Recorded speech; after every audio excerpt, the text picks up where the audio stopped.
So good day, everyone. Thank you for taking time from what I'm sure are busy schedules to join us again for another webinar in our Global Performance Excellence series that we've been doing for I think almost 4 years now. We've done well over 120 webinars on a wide spectrum of topics, all related to organizational team and individual performance excellence.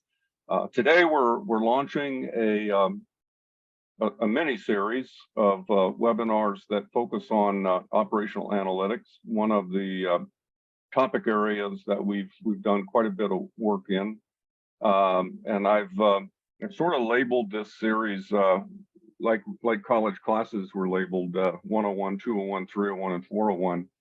And modeled sort of after building on some foundations, which is what we'll focus on today. I want to make note of the fact that the Council on Industrial and Systems Engineers is an ongoing sponsor of this series of webinars that we've done, and also for this particular series, the Poirier Group has generously provided time and effort to put this all together for us.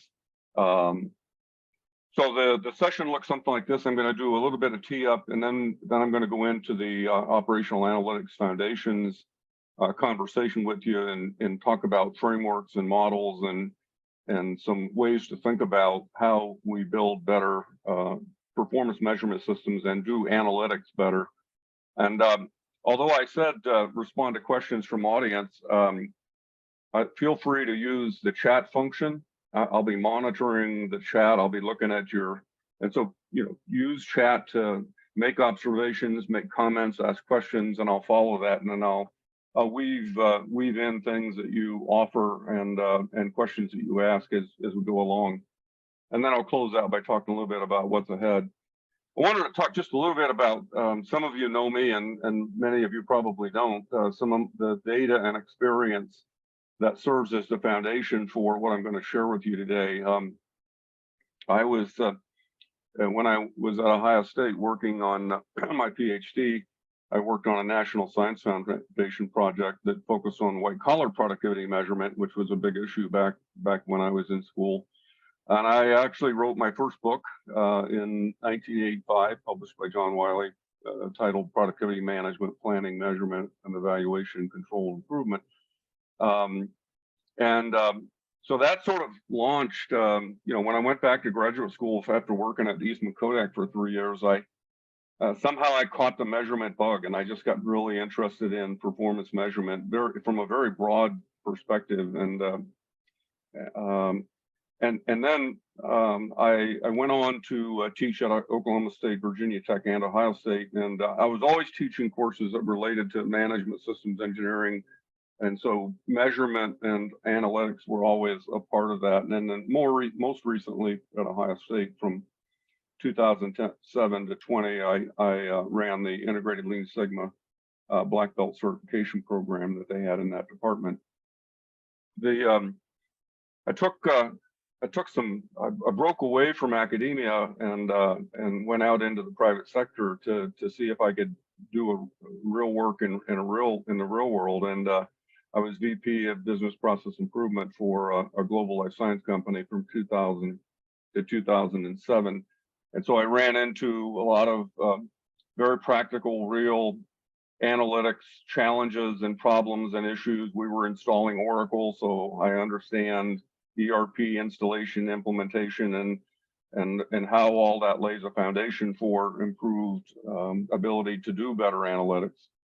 And then as I mentioned, at Ohio State, I directed and coached over 250 business process improvement projects in a wide spectrum of industries for a wide range of types of performance problems. And so a lot of what I'm sharing with you is based on that series of experiences that I've had over my career. And I got to say, like the rest of you, I'm still learning more every day. This is a big field and a big topic, and it's changing. It's very dynamic. It's changing all for the better, but tremendous opportunities in the field performance measurement and analytics. So I'll start with some key points that I'm borrowing from a presentation that the CISC group got when we were at Intel, probably 7 years ago, I guess it was. And I'll let you read through those bullets. And by the way, this webinar is being recorded, and you will have a copy, access to a copy of the presentation. So I'm going to go through things fairly quickly so that we can get things done in the allotted time. And I'll come back to this list of things. So I think first and foremost, good analytics comes from a good understanding of the context within which the measurement work, the analytics work is being done. I think that being a good analyst is an art and a science. There's a bit of both, and it requires business acumen. It requires a good understanding of data management, how you get data, how you store data, how you manage data, and then also how do you convert data into information and ultimately portray it so that it provokes timely decisions and actions. And some people have all those skills. Oftentimes you find people that got part of those skills. And so many times we've got teams, eclectic teams that are good at one aspect of analytics. And so getting those teams to work together sometimes can be a challenge. What I found is that if you invest in the right data foundation, regardless of whether it's a small Lean Sigma DMAIC project or if it's a big balanced scorecard for an enterprise, if you invest in the right data foundation and you really think through the data model, it has a very strong positive return on investment. So making sure that you get the right data foundation is important, and we'll talk more about that as we go through the session today, and then when we get into tool one. The good data visualizations, we're going to talk about this more in 201 and 301, but good data visualizations that can tell a story quickly is really critical, because most leaders and managers that I've experienced, they learn visually, and so they're attracted to things that are easy to understand, pictures, graphs, charts that are easy to understand, and that create what I call aha moments for them. The other thing that I've seen in the organizations we work with is that analytics teams don't have to be big. You can have fairly small analytics teams with some very talented people that can have a disproportionate influence on a bottom line. And so to some extent, that's one of the things that I guess I'm proposing, is that every organization should be building a small tiger team of analytics experts that can drive improved performance measurement, improved analytics, improved visualizations that, again, provoke timely decisions and actions at all levels, vertically and horizontally in the organization. So I think I like this slide in the sense that when we think about analytics, it's a big topic. I mean, we hear about big data, we hear about AI, machine learning. I think everybody says we should be measuring more. You hear people say we're data rich and information poor, we're data poor. Measurement matters. Yep, measurement matters. Let's jump on the analytics bandwagon. Let's improve accountability by using better measurement. And then we get into the complexity of, okay, all these things that we need and we want, and we aspire to, and we hear other people have and we don't have. Then we get into the complexity of, okay, now how do I make it happen? So we've got books called Measure What Matters, we've got balanced scorecards, we've got KPIs, we got analytics, we got big data, we got ERP systems, we got Power BI, Tableau, Chat GPT, AI, and on and on and on and on. And so things get very complex, and I think people get confused about where do I start, and how do I really do a better job of engineering management systems? How do I do a better job of engineering visible measurement systems that support ongoing improvement?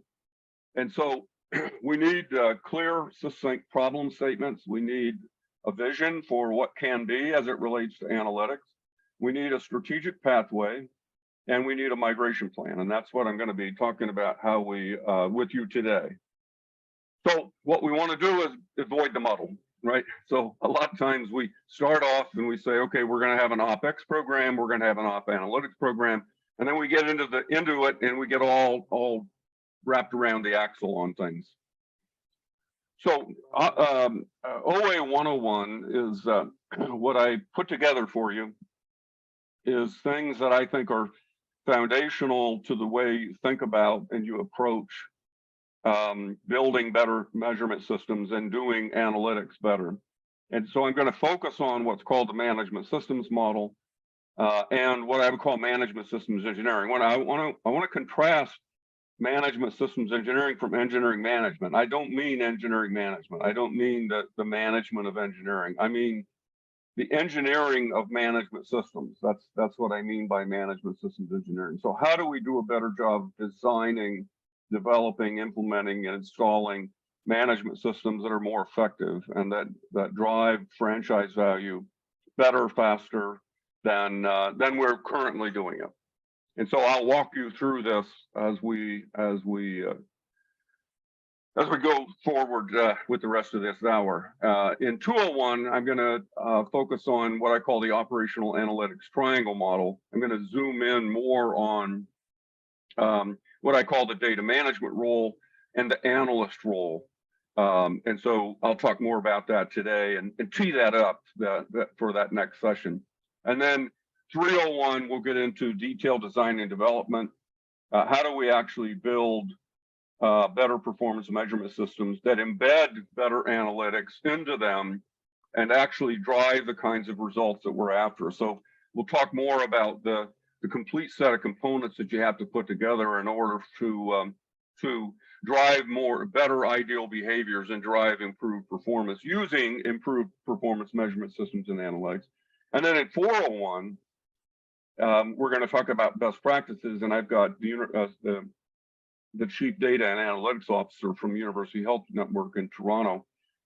They've done a great job of building out their analytics program, so he's going to come in and talk with you. He and an associate are going to come in and talk with you about what they've been doing there. And then 501 and 601, which Jared Frederici is going to help me with, still on the drawing board. We're going to really start to get into advanced tools to support best-in-class operational analytics. So for those of you that are tool fans, we'll get into tool time in that session.